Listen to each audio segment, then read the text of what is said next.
Persona 5, often named one of, if not the best game of 2017. I recently played and finished Persona 4 Golden earlier this year. I then saw Persona 5 for 20 cucks at my local Walmart, so I made the purchase.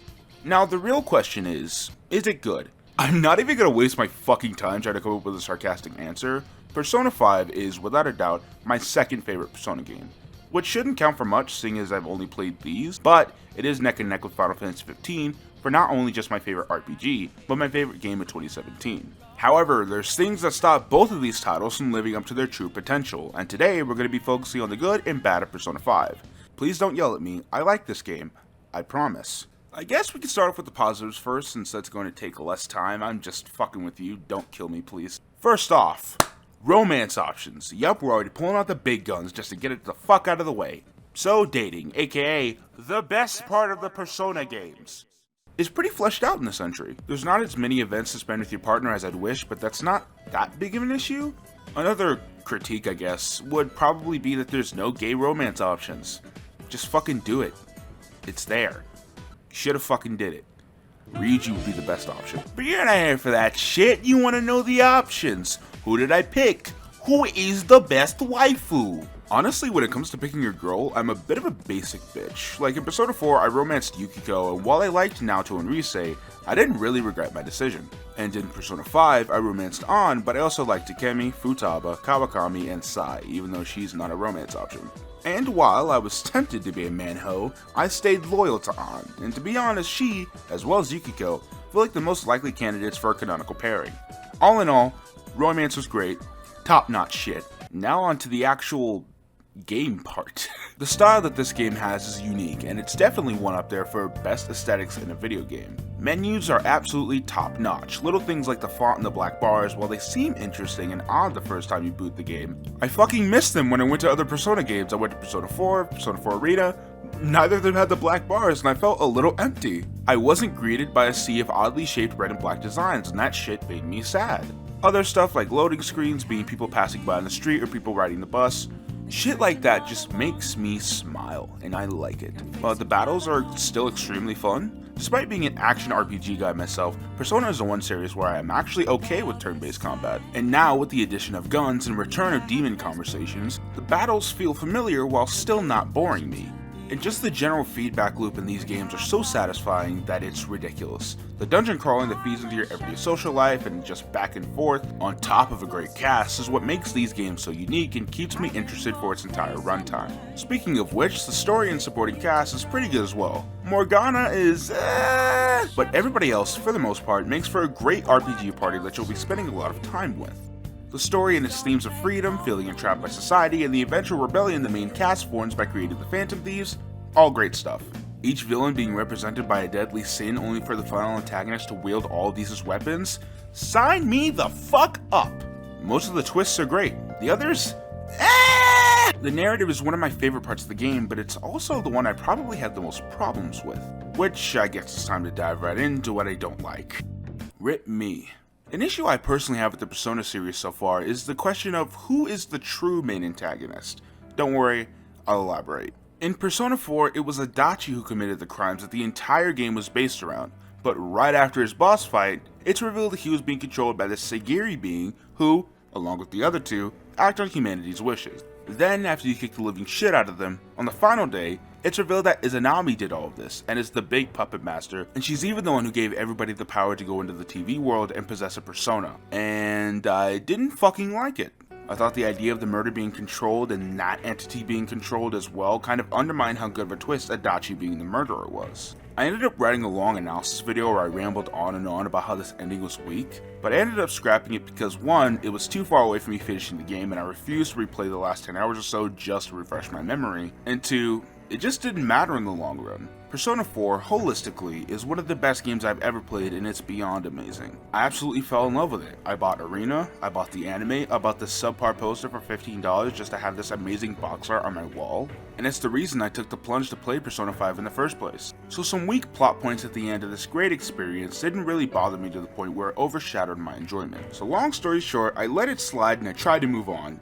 Now I bring all of this up because when I saw the exact same thing happen beat for beat in the last 10 or so hours of Persona 5, it just really grinds my nads with a fucking chainsaw. From Morgana leaving and having an existential crisis just being Teddy's character arc, to the villain reveals and even motivations for some. Akechi is just Adachi Jr. and his dad, Shido, is just a boring piece of cardboard. And even the final deity, whose name I refuse to pronounce, while the twist involving Igor was super fucking cool, and I called it from the fucking start, it's been done before.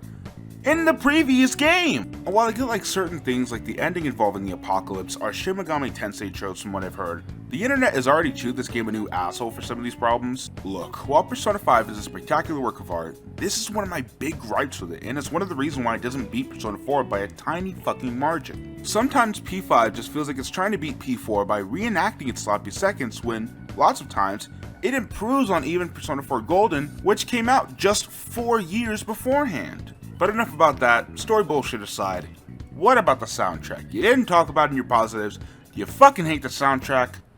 No, it just bothers me. Now don't take this the wrong way, you chump. The soundtrack is great. I'd almost even say it took my heart.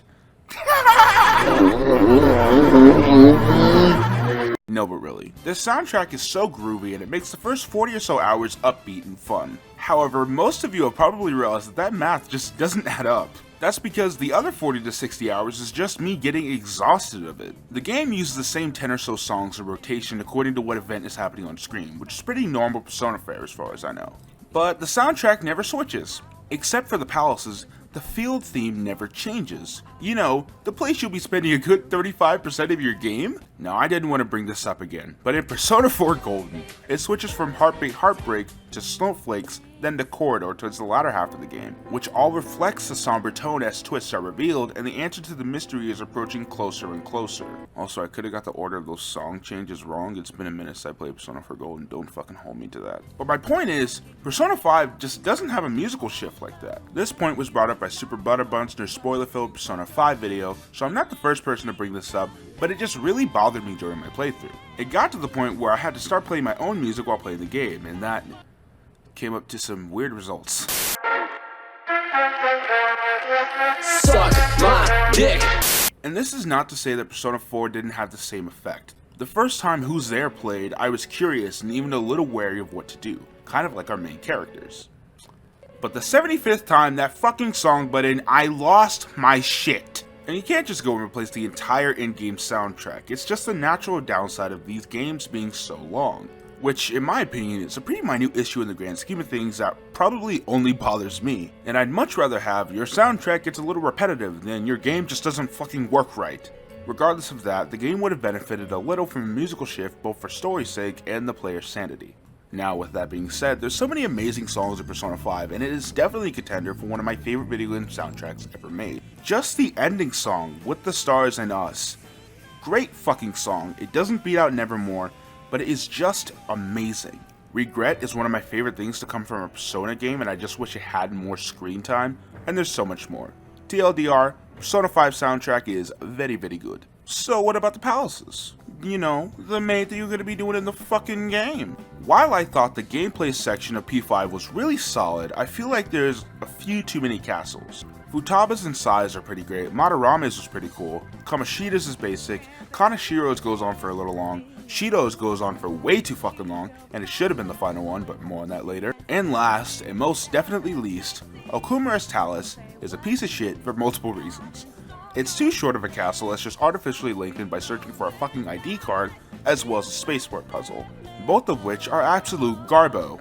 Also, there's just not enough time in between the palaces. Just a week or so more in between each of them, as well as removing one or two, would have made the game go at a faster, more flush pace in my opinion. But wait, I know what you're thinking.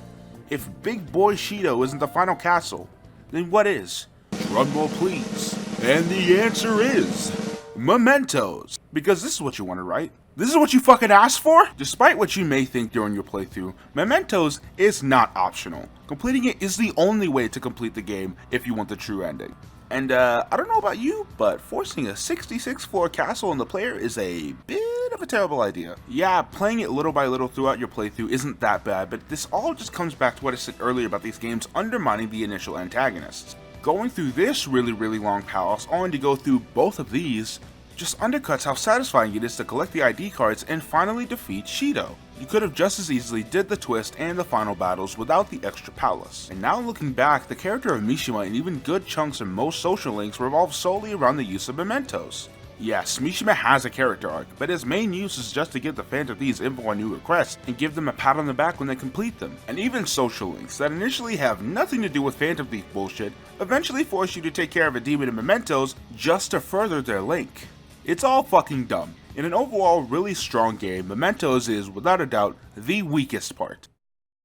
But Justice, you're complaining about the greatest game of 2017, the best RPG of all time, the greatest PlayStation exclusive ever! First off, no.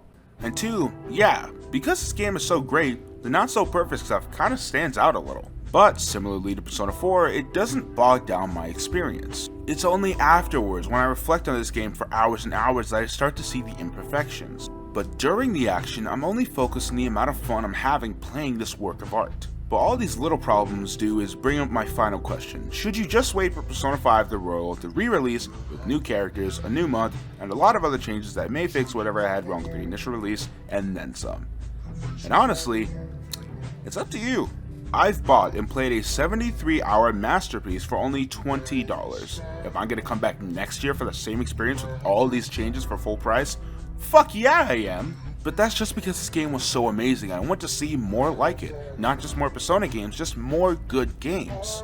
At the end of the day, Persona 5 is almost perfect. It's one of my favorite games of all time. It doesn't quite beat out Persona 4, its never-ending third act and certain story choices drop it down just a tiny smidge. But like I said, I don't harp on this when I reflect on my experience. I only think about going on dates with An, about beating the shit out of corrupt adults, and about being the best Phantom Thief. And honestly, I genuinely can't wait to do it over and over and over and over again. Have a good night, everybody. I'll see you next time.